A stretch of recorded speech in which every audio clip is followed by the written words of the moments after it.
آزاد کشمیر میں 4 سال کے دوران 3 وزرائے اعظم کی چھٹی کے بعد چوتھے وزیر اعظم بننے والے پیپلز پارٹی کے رہنما فیصل ممتاز راٹھور کے بارے میں بہت کم لوگ جانتے ہیں کہ ان کی فیملی بھٹو دور سے وزارتوں کا حصہ رہی ہے، جبکہ ان کے والد ممتاز راٹھور کو بے نظیر بھٹو نے وزیر اعظم آزاد کشمیر نامزد کیا تھا، جبکہ اب ممتاز راٹھور آزاد کشمیر کے 16ویں وزیر اعظم بننے میں کامیاب ہو چکے ہیں۔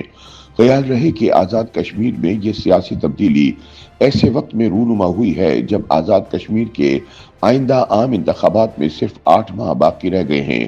تاہم کچھ لوگوں کے لیے یہ بات بھی باعث حیرت ہوگی۔ اسمبلی کی حالیہ مدت میں ممتاز راٹھور سے پہلے 3 وزرائے اعظم گھر جا چکے ہیں۔ 25 جولائی 2021 کو ہونے والے عام انتخابات کے بعد سردار عبدالقیوم نیازی نے 4 اگست کو وزارت عظمیٰ کا منصب سنبھالا۔ اس وقت اسلام آباد میں وزیر اعظم عمران خان کی حکومت تھی، تاہم صرف 8 ماہ بعد ہی پاکستان تحریک انصاف کے منحرف ارکان کے فارورڈ بلاک نے سردار عبدالقیوم نیازی کے خلاف تحریک عدم اعتماد جمع کرا دی۔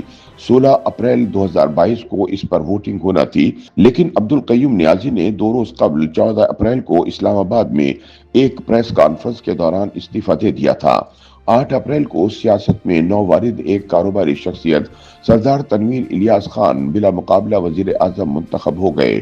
اپوزیشن نے پی ٹی آئی پر ہارس ٹریڈنگ کا الزام عائد کرتے ہوئے ان کے خلاف کوئی امیدوار نامزد نہیں کیا، تاہم سردار تنویر الیاس کی حکومت بھی 1 سال مکمل نہ کر سکی۔ 11 اپریل 2023 کو پاکستان کے زیر انتظام کشمیر کی ہائی کورٹ نے انہیں توہین عدالت کے مقدمے میں سزا سناتے ہوئے نااہل قرار دے دیا۔ عدالت نے عبوری آئین 1974 کے آرٹیکل 45 کے تحت انہیں عدالت برخاست ہونے تک کی سزا دی، جس کے نتیجے میں وہ 2 برس کے لیے کسی بھی عوامی عہدے کے لیے نااہل ہو گئے۔ یہ پاکستان کے زیر انتظام کشمیر کی تاریخ میں پہلا موقع تھا جب کسی وزیر اعظم کو عدالت نے نااہل قرار دیا تھا۔ سردار تنویر الیاس کی نااہلی کے بعد 20 اکتوبر 2023 کو پاکستان تحریک انصاف کے منحرف رکن اسمبلی چودھری انوار الحق 53 رکنی ایوان میں 48 ووٹوں کی بھاری اکثریت سے وزیر اعظم منتخب ہوئے۔ حیران کن طور پر انہیں مسلم لیگ نواز اور پاکستان پیپلز پارٹی کی حمایت بھی حاصل رہی۔ ان کے خلاف بھی کوئی امیدوار سامنے نہیں آیا۔ چودھری انوار الحق کی کابینہ میں پی ٹی آئی کے منحرف ارکان کے ساتھ ساتھ پیپلز پارٹی کے ارکان بھی شامل رہے۔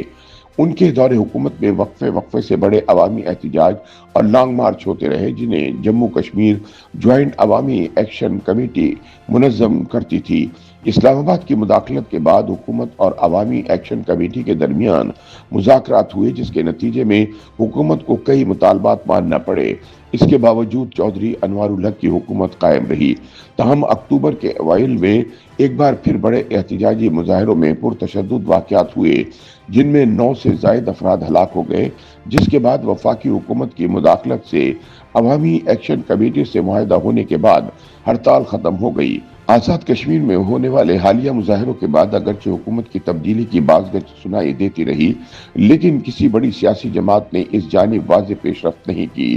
تاہم اکتوبر کے آخر میں پاکستان پیپلز پارٹی نے چودھری انوار الحق کی حکومت کے خلاف سرگرمیاں شروع کی اور بالآخر 2 برس اور تقریباً 6 ماہ بعد انہیں بھی وزارت عظمیٰ کا منصب چھوڑنا پڑا۔ اب کشمیر کے آئندہ عام انتخابات سے قبل 8 ماہ کے لیے پاکستان پیپلز پارٹی کے فیصل ممتاز راٹھور وزیر اعظم منتخب ہو گئے ہیں۔ واضح رہے کہ 11 اپریل 1978 کو راولپنڈی میں پیدا ہونے والے فیصل راٹھور پاکستان کے زیر انتظام کشمیر کے سابق وزیر اعظم ممتاز حسین راٹھور کے بیٹے ہیں۔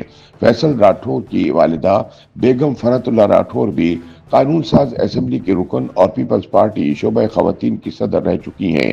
فیصل ممتاز کے والد ممتاز حسین راٹھور 1975 کے انتخابات کے بعد سینئر وزیر، 1990 میں وزیر اعظم، 1991 میں اپوزیشن لیڈر، جبکہ 1996 میں اسپیکر قانون ساز اسمبلی کے عہدوں پر فائز رہے۔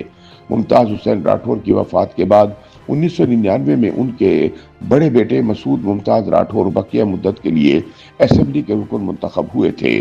تاہم فیصل ممتاز راٹھور نے پہلا الیکشن سن 2006 میں حلقہ LA 17 حویلی کوہٹا سے لڑا، جس میں وہ کامیاب نہ ہو سکے تھے۔ انہیں الیکشن میں پہلی کامیابی سن 2011 میں ملی جب وہ پہلی مرتبہ قانون ساز اسمبلی کے رکن منتخب ہوئے اور اس وقت کے وزیر اعظم چودھری عبد المجید کی کابینہ میں وزیر برقیات کے طور پر ذمہ داریاں سنبھالی۔